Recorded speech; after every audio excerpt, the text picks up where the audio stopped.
అయ్యి బాబోయ్! మేక గుండెకాయతో ఇట్ట ఏపుడు చేసి పెట్టండి. అయ్యి బాబోయ్! లొట్టలేసుకుంటూ తింటారు. మళ్ళీ కూసంతా వండుతావా, తెమ్మంటావా అని గోల పెడతా ఉంటారు. మరి చాలా మందికి గుండెకాయలంటే చెడ్డ సిరాకు.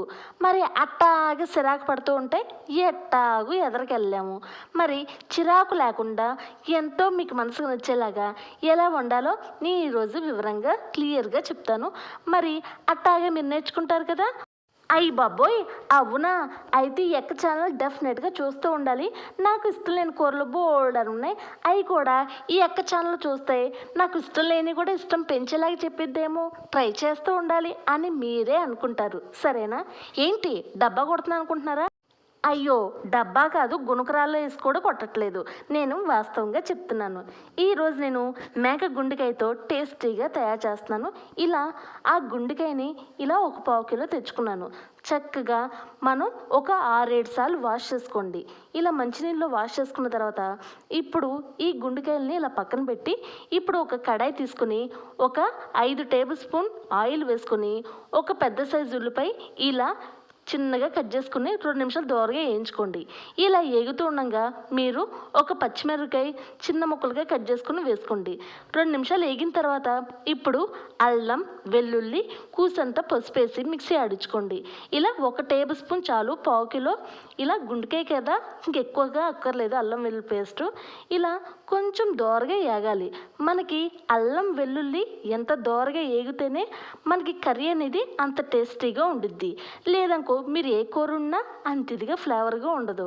అర్థమైందా? ఇలా దోరగా వేయించుకున్న తర్వాత ఇప్పుడు మీరు ఈ గుండెకాయ ముక్కల్ని మొత్తం వేసేసుకొని ఇలా దోరగా 1 నిమిషాల వరకు వేయించుకుంటూ ఉండండి.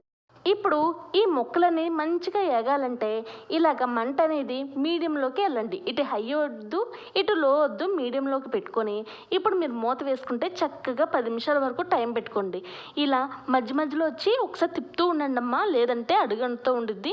అందుకనే 10 నిమిషాలు అయినా మీరు మధ్య మధ్యలో తిప్పుతూ ఉండాలి. ఇలా కంప్లీట్గా 10 నిమిషాలు అయిన తర్వాత 1 table spoon salt, 1/2 table spoon పసుపు, 1 టేబుల్ స్పూన్ కారం ఇలా 2 నిమిషాల వరకు దోరగా వేయించుకోండి. ఇలా కంప్లీట్గా వేగుతుండగా ఇప్పుడు మీరు కొద్దిగా 2 రెబ్బల కరివేపాకు, కొద్దిగా పుదీనా, కొద్దిగా కొత్తిమీర. మీ అందరికీ ఒక విషయం చెప్పాలి. ఇలా 3 ఆకుకూరలు వేస్తేనే చక్కగా ఏ కూరైనా బాగుండిద్దని మీరు అనుకుంటారు.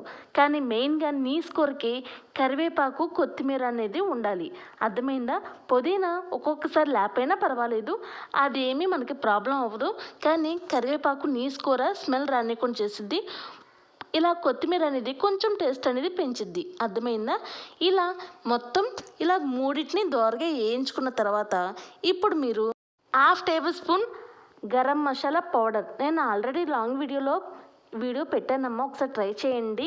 సంవత్సరం వరకు నిల్వ ఉండేలాగా గుమగుమలాడుతూ ఇలా తయారు చేశాను, ఒకసారి ట్రై చేయండి.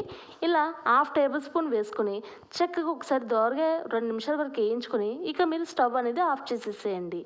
ఇక ఇంతే, చాలా చాలా టేస్టీగా చాలా పర్ఫెక్ట్గా ఉండిద్దమ్మా.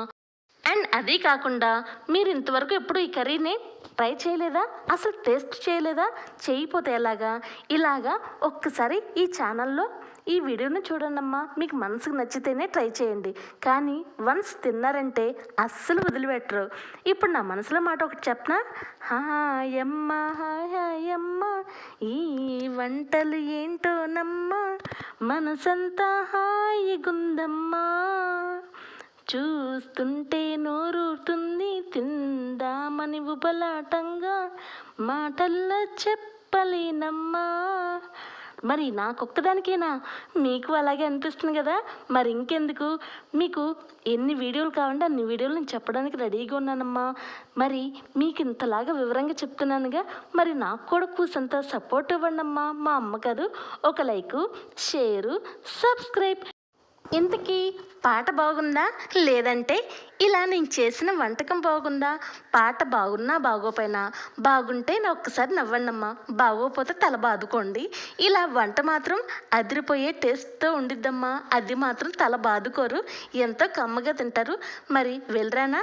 థ్యాంక్స్ అమ్మా.